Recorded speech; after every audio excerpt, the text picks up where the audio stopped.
like to welcome everybody to the launch of our interim report on the MAN survey, the Men's Attitudes Now survey. It's, as I said, an interim report, so bearing that in mind, what we're presenting today is kind of descriptive rather than analytical. What I'm going to do first is hand over to my colleague Conor Hammersley to give some kind of context and background into Irish masculinities. And I'll just give Conor a very brief introduction. Then I'll present kind of the nuts and bolts of the survey results, and then we'll come back to Conor to kind of give some conclusions based on that. So Conor, I tell you, Conor, I was looking at your stuff. It's all very impressive. He's a Fulbright scholarship at Columbia Bassett Medical School in New York for next year. He's a Teagasc Walsh Scholar at the National Centre for Men's Health in the Southeast Technological University of Carlow. And his research interests include gender and health, mental health and suicide prevention in men, and health promotion targeted at hard to reach populations. So I'll hand over to Conor there now if you want to fire away, Conor. And if I could ask everyone to make sure your microphones are muted while we're presenting. We've structured it so there'll be plenty of time at the end for a chat. So if you want to add any questions, if you stick them into the chat box, and yeah, I'm sure we'll get around to them then when we're finished. Okay, so I'll hand over to you then, Conor. Thanks very much. Great. Thanks a million, Kenny, for that lovely introduction. Conor, can I just get you to switch your view, because at the moment we're seeing your notes. Oh, great. Well, that's be problematic anyway. 1 second now. So if you just click up at the top at display where your notes are and just change, perfect. We have you now. Okay, I can't see my notes now at all. Okay, have you got one screen or two screen open? Two screens now. 1 second. I'll be able to just do a second.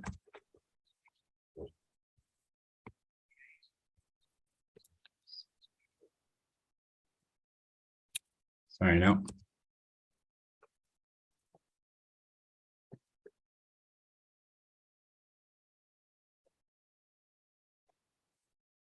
Sorry, I'm just going to stop sharing here for 2 seconds.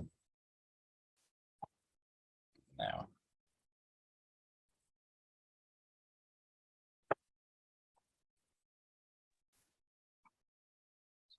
So we're looking at your desktop screen. Perfect. We have you now. You have me now? We have you now. Thank you, Conor. Perfect. 1 second now. Okay, so thanks a million, everybody, for deciding to join this session. And thanks a million for the introduction, Kenny. So I suppose before we get into the nuts and bolts of the Man Box study here in Ireland, I'm just going to give a bit of context to it. And I think Michael has already taken nearly my first slide and just given a broad overview of masculinities globally. But I suppose more interestingly, I'll try and give a bit of a backdrop in relation to the gender landscape in Ireland through time and how that's been shaped through many different kind of variables or lenses over time to maybe where we are now with kind of the gender order and the gender landscape in Ireland. So just to start, I suppose, and defining kind of what we mean by gender and sex, because often they're used interchangeably, but broadly speaking, you know, sex being associated with an individual's, you know, biological reproductive organs, and the gender being associated with the social and cultural construction of, you know, performing man or woman in society. So I think just broadly to kind of frame it, you could kind of look at it between, you know, sex being male or female and gender being the performance of man or woman in society.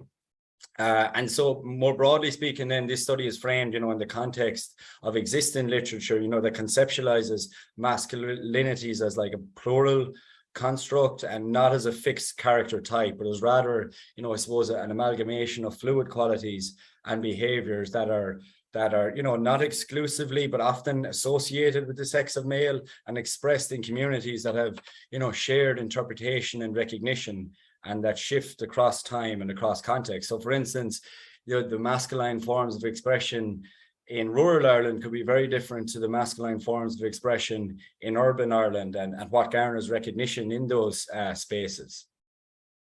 And just taking, you know, Raymond Connell, the Australian sociologist's ideas on power relations, who's probably one of the most leading academics in relation to masculinity and power relations.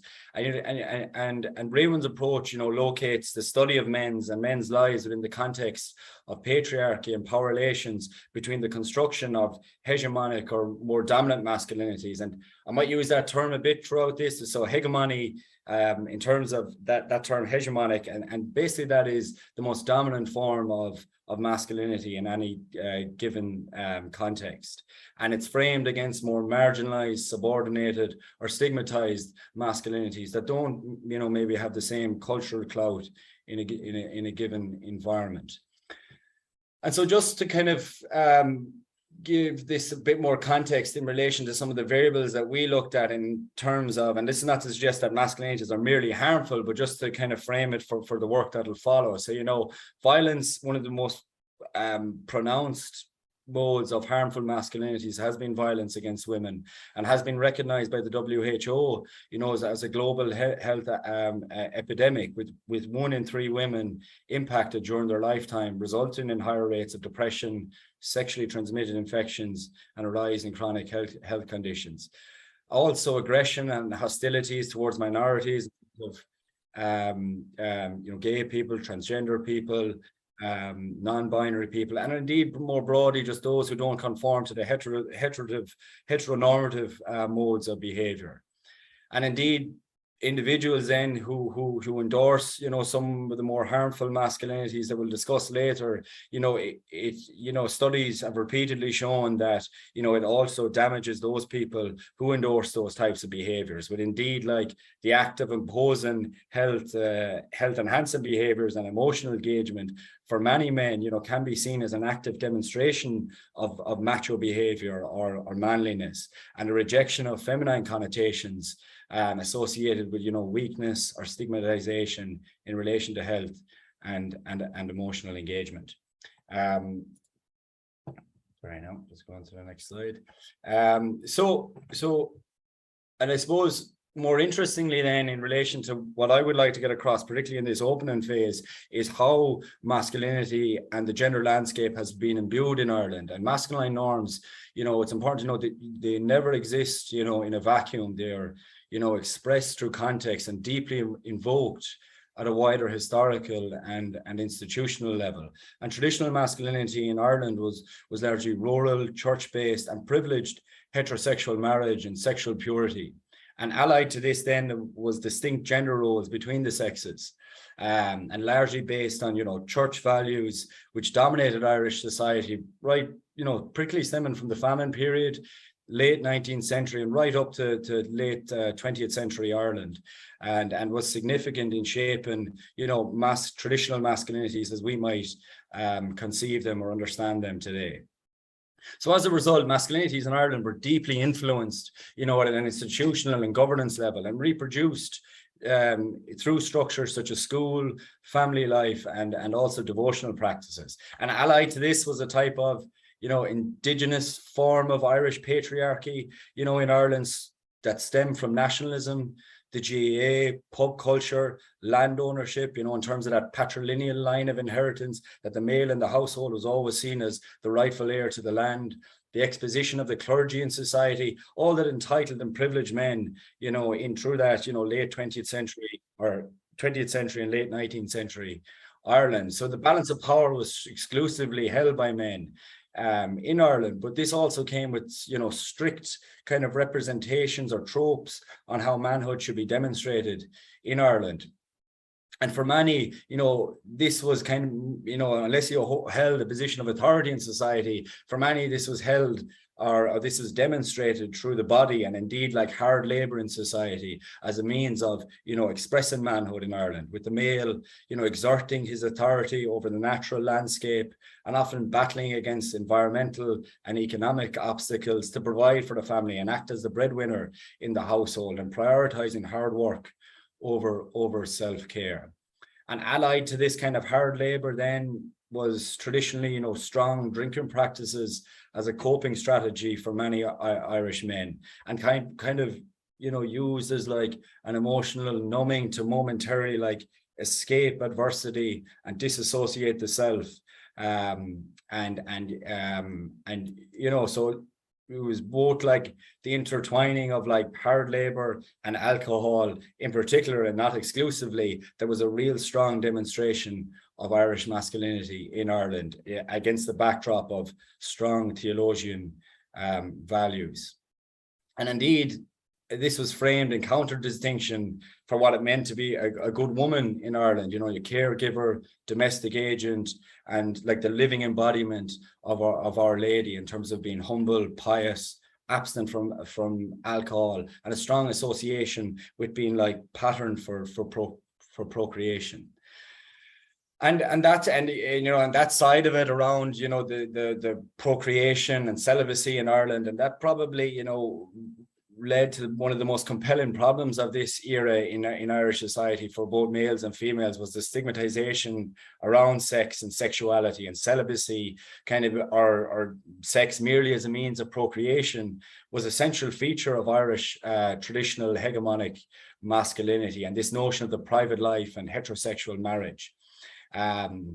So in Ireland, sex went underground and erotic culture became demonized, leading to a culture of secrecy around sex that gave rise to the violation and exploitation of women, children, and less masculine men in society. That was deeply invoked at an institutional level and perpetrated not exclusively, but within the family home and through church and state-led Magdalen laundries and industrial schools. So it's just kind of an example of how deeply imbued Ireland was at the time at an institutional level by patriarchy and hegemonic masculine norms. And this social order remained intact for nearly over a century in Ireland, stemming and accelerated in the aftermath of the Great Famine between 1845 and 1852 with the rise of the institutionalization of the church in Ireland. And something that only kind of slowly dissolved in the late 1960s and 1970s as Ireland entered into Europe and started to become more globalized, and a more pluralistic society in Ireland started to develop. And in doing so, different forms of masculine expression started to evolve into, as I said, more pluralistic ways. And you started to see the kind of decline of that rigid, strict gender norms in Ireland starting to evolve just very slowly from the 1970s onwards. And then you had the onset then of, the Celtic Tiger in the mid-1990s in Ireland. And this, I suppose this was probably the biggest shift in modern Ireland as we would know it, with the huge rise in the standard of living among the population, and marked in terms of the gender order, a huge rise in the number of women, particularly married women, working outside the family home. So for masculinity, and against the backdrop of traditional masculinity in Ireland, it left a type of conflict between old and new structures of manhood, with one contesting the other, and kind of consequently leaving the gendered landscape in Ireland saturated with paradoxes and contradictions. And I suppose with many men feeling misplaced about, their traditional conception of what it meant to be a man in Ireland, so the kind of cultural capital within the social order in Ireland started to really shift from the mid-1990s onwards, and so did masculinity, with a much more heterogeneous society, which presented new challenges for men particularly in relation to domestic responsibilities and household duties that were kind of at odds with the mere prestige of breadwinning in society. So we're up to just around the late 1990s there, and against the backdrop of very traditional conservative kind of tropes within society stemming from that mid-20th century period. So just more contemporary then, or more kind of as we know kind of the gender order today, and I suppose there's been two significant shifts that really demonstrated how far Ireland has come in recent years, and with two recent referendums on marriage equality in 2015 and abortion in 2018, they've really signified a distinct change among the Irish populace that's in sharp contrast with our long standing conservative Catholic reputation. But it's also important to know that while such kind of change has happened in Ireland, with less kind of rigid ways of how man and woman should act in society, it's also came with kind of other, less maybe, or let's say like how let's say patriarchy or hegemonic masculinity has kind of presented itself in other ways with, a less kind of society that's based on community values and more individualization, in terms of like strong conceptualizations in society of idealized body images, the rise of pornography, and indeed loneliness for many people in society. So the point that I'm trying to make is that as things evolve, hegemonic masculine forms of expression evolve. And so let's say, as people as gender researchers and people who work in social sciences and in society more broadly, we need to be on our toes as things evolve in society. And, as Conor contends that, masculinity and patriarchal orders will always try and reshape themselves in different ways to be dominant within any given cultural context. So, today we have the glorification of body image, the rise of Love Island culture and the influencer culture that kind of reinforce stereotypes and gender stereotypes in more oblique ways and less kind of top-down ways that we may have been more used to with kind of institutional forces in society, and that can reinforce the objectification of, both male and female bodies in particular, but also the commodification of lifestyles and how life should be lived, and the fashioning of, people's own biographies, that's deeply associated with social status and cultural recognition. So that's kind of where we're at, I suppose, at the moment with it. And kind of a quick snapshot of the landscape in Ireland and how gender has been shaped through time and through space, and particularly the more recent times. I just gave it a quick snapshot there, and where Ireland has came from, in the context of a post-colonial society that's been deeply imbued by, traditional conservative values, through space to more kind of contemporary globalized identities, and how that has been progressive but has also presented new challenges, in terms of like, the rise of pornography in society, the rise in maybe substance abuse too in society, and so those kind of variables, and Kenny is going to kind of tease these out, I suppose, a bit more in relation to what our study found, and where things kind of are at today, and some of the progressive side of things, but some of the other things that we need to really be on our toes about, and how, let's say, unhealthy masculine forms of expression are starting to develop in society today. So I'll jump back on again after Kenny, and we might kind of just discuss the points, and then we might have a little discussion maybe around it, or if you've any questions or points to note, I and Kenny would be all ears. So I might pass you back to Kenny there. So thanks a million, and I hope that kind of gave you a bit of context to Ireland and masculinity. Lovely stuff. Thank you very much, Conor. I'm sure everyone will agree that was a very interesting sweep through Irish history and masculinity. And everyone can hear me still? Yeah, excellent. Right, so Conor has given a kind of broader sweep of masculinity in a historical context, and kind of, as we've seen, spoke a bit about kind of post-colonial mindsets and kind of the influence of the church and the Celtic tiger. And we have been, when I started studying sociology almost 20 years ago now, one of my lecturers told me that at that stage Ireland was one of the most interesting countries in the world to be studying because of the research we're seeing. And since then, that rate of social change has actually been reasonably constant, with things like the financial crash and everything that went along with it. So exercises such as this one that we've undertaken, I think, are very important to try and figure out where we are at kind of a given point. So that's where the Men's Attitude Now survey comes in.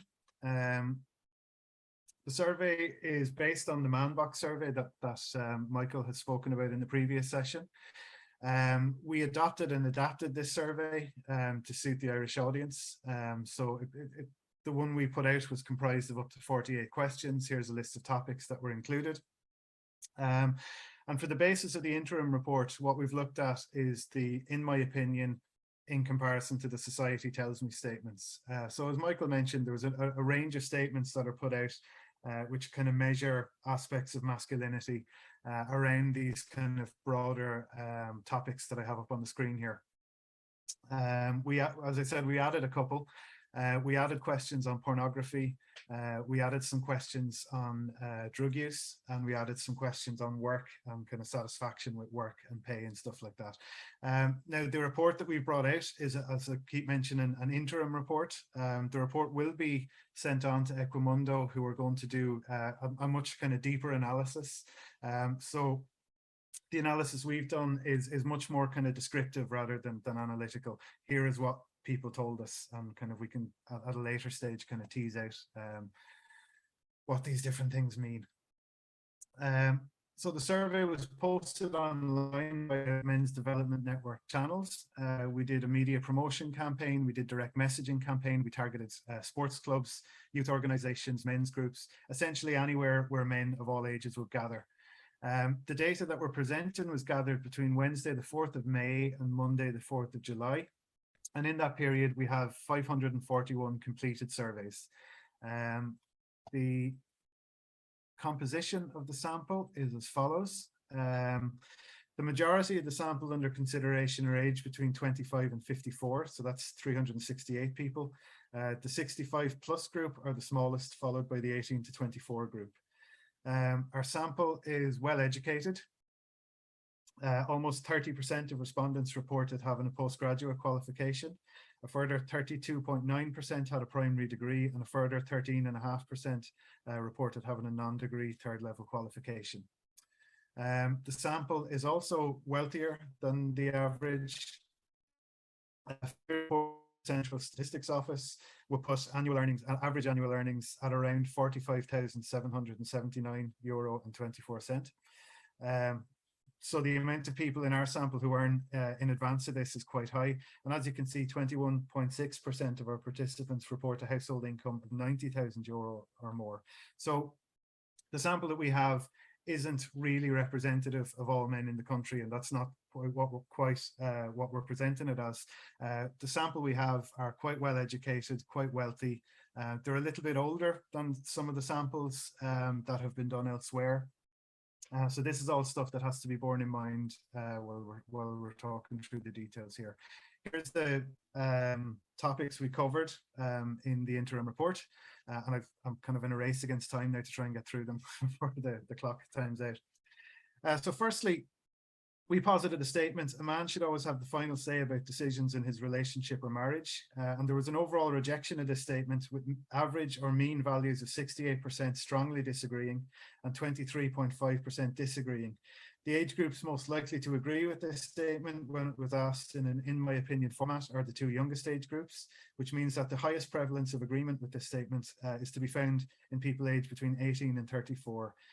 These figures, however, are still quite low, and the average figures for agree or strongly agree are less than 10% for 18 to 24-year-olds and just around 13% for 25 to 30-year-olds.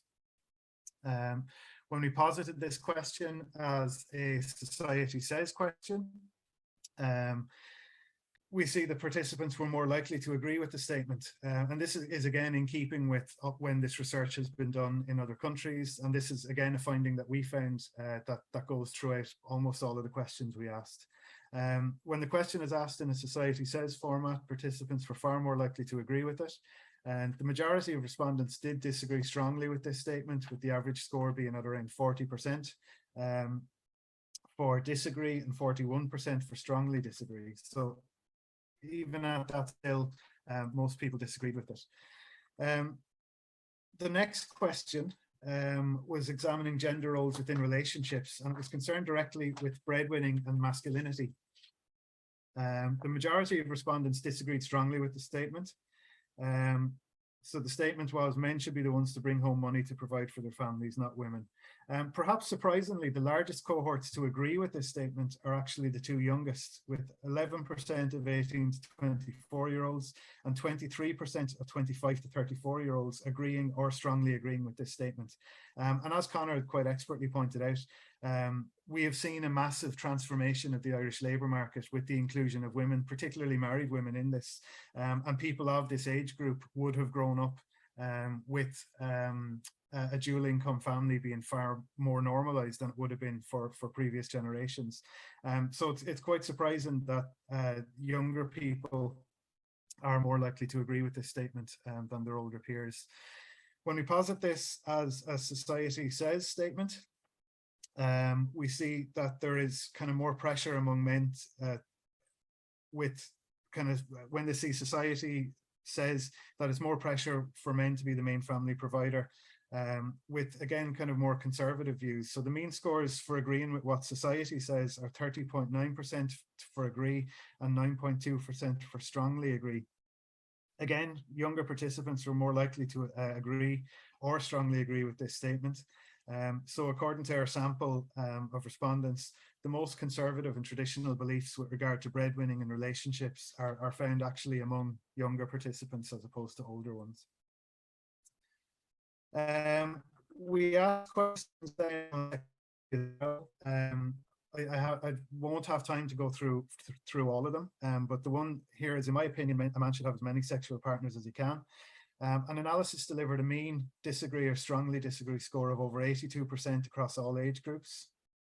So when participants were asked whether they agreed or disagreed with the statement, society says a man should have as many sexual partners as he can, the mean score for disagree and strongly disagree dropped to 55.3%.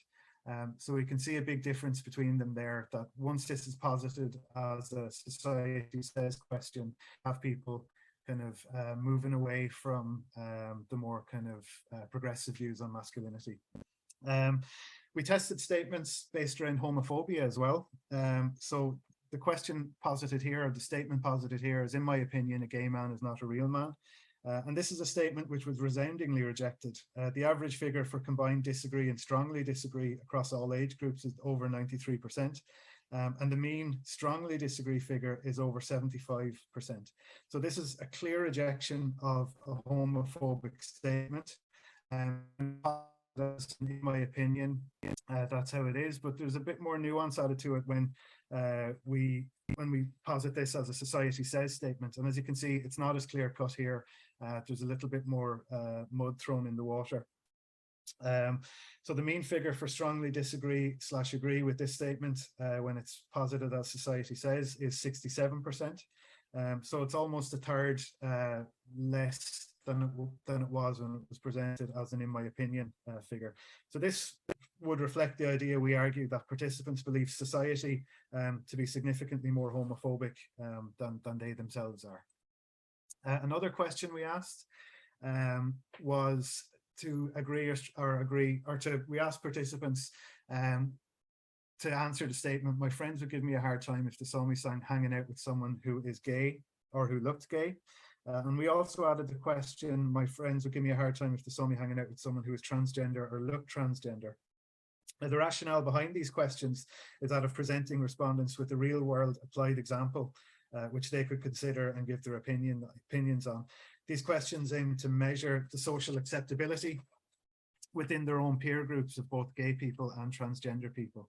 And I think the most important thing to point out here is that, firstly, the vast majority of participants rejected both statements, with mean numbers of 71% of people strongly disagreeing and 19.4% of people disagreeing with the statement that a gay person that they would get a hard time from their friends if they were hanging out with them.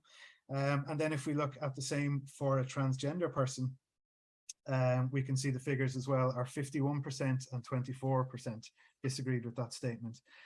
So this shows that in broad terms, the vast majority of respondents displayed social and peer group acceptance of both gay and transgender people. But it is apparent, however, at the same time, significantly less peer group acceptability of transgender people, with participants being 2 to 3 times more likely to express agreement with the statement when it was applied to them. We asked some questions then also on stoicism and self-sufficiency. Sorry, I'm also the host here, so I'm letting people in as they come. So we asked questions on stoicism and self-sufficiency also, and the statement we're answering here is men should figure out their personal problems on their own without asking others for help. There are significant differences between the I think and society says. So what I've shown here is a graph of people who agreed with the statement. So they either agreed or strongly agreed. And there's significant differences between the I think and society says answers, with the largest differences found in the two youngest age groups. 18 to 24-year-olds were more than 5 times more likely to think that society says they should figure out problems on their own, and 25 to 34-year-olds were over 4 times more likely. The average difference between the I think and society says statements is nearly 37%, and this tells us a number of important things. So firstly, when respondents answered the question as an I think statement, they strongly rejected it with an average strongly disagree score of nearly 60%.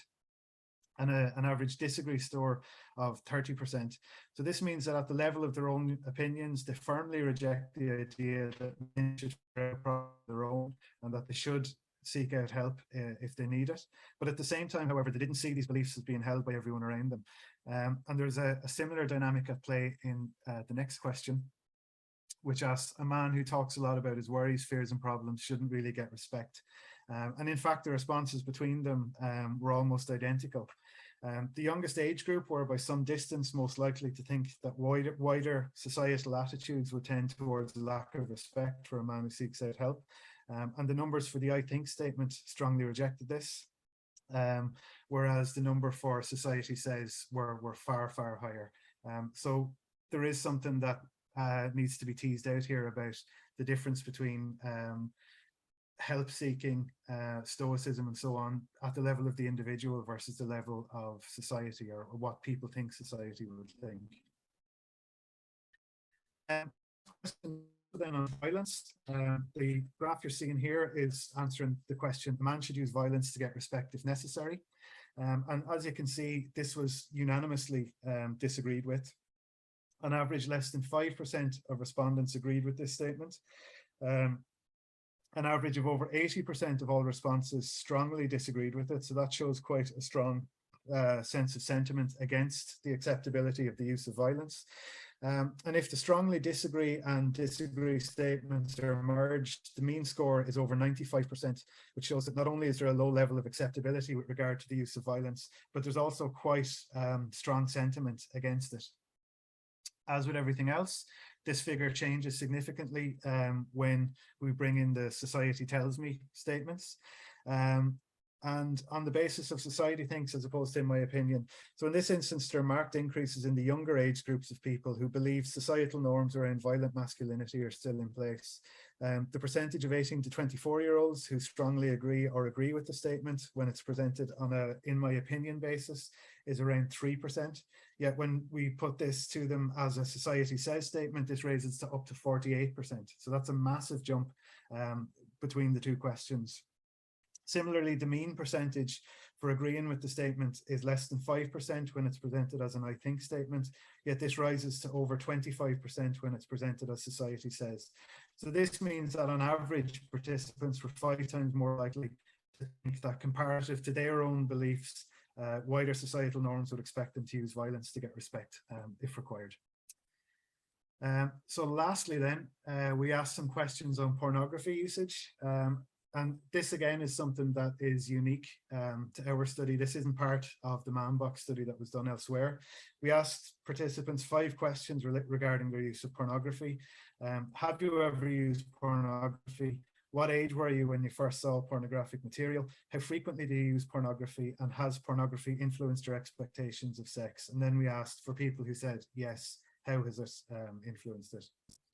Perhaps the most striking data from these questions relates to the reported frequency of usage of pornography. The 3 youngest age groups have an average figure of 70.4% of participants who reported using pornography on a weekly or more basis, and an average figure of just under 18% of participants who reported using pornography on a daily or more than daily basis. If we add in the 45 to 54 age group, the average daily figure for daily or more usage rates rises to 21.9% of respondents. So this means that from the sample taken for this survey, an average of over a fifth of all respondents under the age of 55 reported using pornography on a daily or more than daily basis. The next question then relates to whether or not pornography influenced expectations of sex. And across all age groups, the majority of respondents reported that it did not influence their expectations of sex. As is evident, however, there were high numbers who reported that pornography did influence their expectations of sex. And for those aged 44 or younger, the average number of those who stated that it did have an influence on their expectations of sex was around 40%, which is not an insignificant number. So this is perhaps something that further research needs to be taken into. The sample we have, as I said, is not representative of all men in the country. So perhaps further research is needed around attitudes to porn, around prevalence of usage of pornography, and so on. Finally, we asked people who had said that pornography did influence their expectations of sex. We asked them how. And from this, we got, I think it was 160 responses altogether. Broadly speaking, the responses varied from it was a positive thing and it kind of helped me foster a healthy sexuality. It was a phase I went through, that it helped me and I learned things that I wouldn't have learned elsewhere. But it also then went to the other side of the spectrum, to people saying that usage of pornography at a younger age disillusioned them with sexual experiences later in life, that it kind of gave unrealistic expectations. It gave this kind of that they couldn't hope to live up to, and that because of that they were quite disillusioned with sex in general. Okay, so I will finish there. I'm not quite sure how we're doing for time, but I'd like to open the floor up to questions there now. Right, so we have a couple of questions. It's from me. So we've one. As the demographics of the sample is not representative, could the data be adjusted to match Ireland's demographics, or is the sample size too small for this?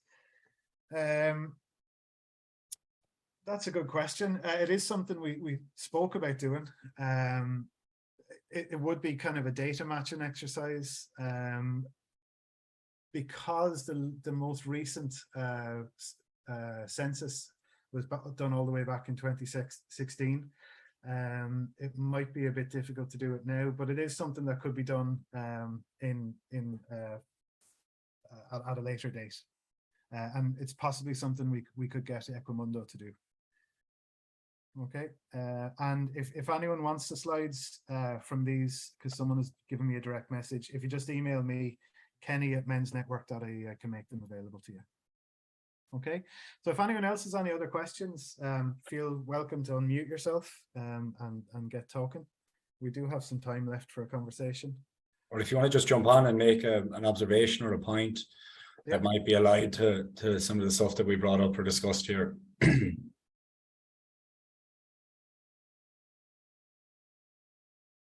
Have you any other slides to show, Conor?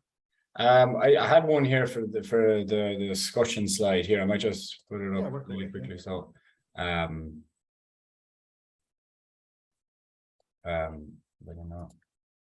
Do you know what? I don't even need to put it up. It's fine. I suppose like the one of the main things I suppose that's important to understand in this study is that we know that many men would distance themselves from, you know, maybe traditional tropes of masculine expression or patriarchal order. But the worrying thing is that it's not rejected outright, particularly in the context of how they perceive society at large, to internalize notions of society. So one of the big things between the I think and the society says statements, or that we would contend coming from this, is that there is embedded notions of masculine expression or traditional forms of masculine expression that are embedded in the cultural psyche, that are still there. And that one of the things that we would suggest coming from this is that far more like qualitative research needs to be conducted in relation to the nuances at play, particularly around, you know, pornography,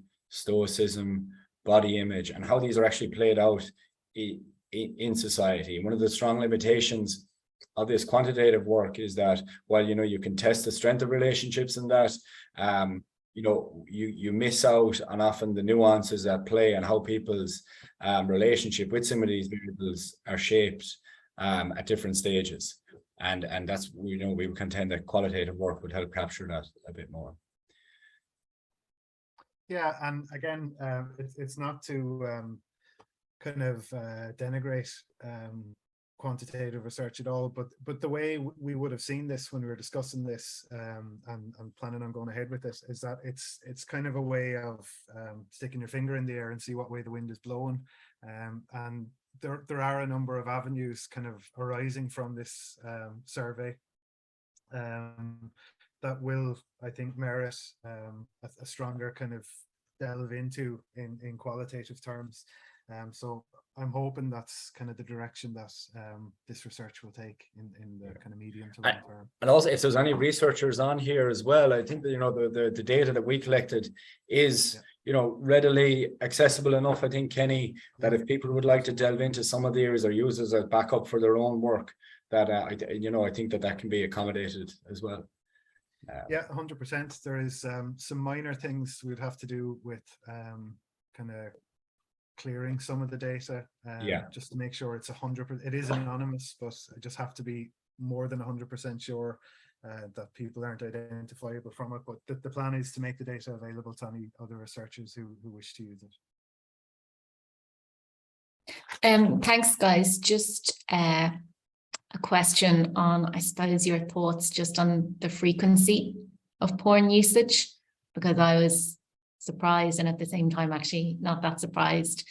And I suppose I'm just wondering, does it link back, I'd like your thoughts on this, Conor, does it link back to what you were talking about in that kind of very helpful overview about this idea of sex being demonized and going underground? And does that now mean that that's where young men in particular are looking to learn about it, because we're still not talking about it openly enough? So just your thoughts on if there's any links with that, and generally your thoughts on, were you surprised about the results in terms of the frequency? And I suppose this does feel like something we need to be talking about more. It's such a high number of men that this is part of their lives. I think we do need to be talking about it. We all need to be talking about it more. So thanks. Yeah, no, thanks a million, Ruth. It's one of those things that, you know, there's a number of angles I think that can come at us from. I don't think in Ireland that we can look beyond, you know, our deep association traditionally with theologian values that stigmatize sex and sexuality and the expression of you know, erotic culture. And because when you think about just the nature of the use of pornography, it is a very hidden, intimate, you know, form of sexual expression that is obviously, you know, skewed or you know, unhealthy. And you know, while many people might not adhere to church-based values or traditional values associated with the stigmatization of sex, you know, it is deeply embedded in our cultural psyche, you know, because you're thinking of, you know, we're only, you know, young people today are only a generation removed from that, where their parents and grandparents would have been deeply invoked and influenced by that culture, and school structures influenced by that culture. So in Ireland, we often forget how deeply at odds we are with, you know, the West, particularly Europe, where 30% of public schools in Ireland are single-sex schools. In the Netherlands, I think it's 0.1%. In Germany, it's 0%. In Spain, it's something like 0% of public schools. So we're deeply still influenced by the church in our structures and systems that has traditionally stigmatized sex. And when I talk about this, it's important to note that it's viewed through the light of the institutionalization of the church, and not people's spiritual relationship with religious values or with God or higher powers. And there's this distinct difference between those two. Okay, I think since we're talking about God and spirituality and the big questions now, I think that's as good a place as any to draw a veil over it. So I'd like to thank Conor for helping me with this work. I've had a great time working on it. And I'd like to thank the Men's Development Network for facilitating the work, in Equimundo as well. And I'd like to thank each of you for attending today. And if you have any further questions, you can contact me or Conor via email. Or if you have any other comments, please feel welcome to get in touch with us. Okay, so we'll leave it there, and thank you very much everyone for attending.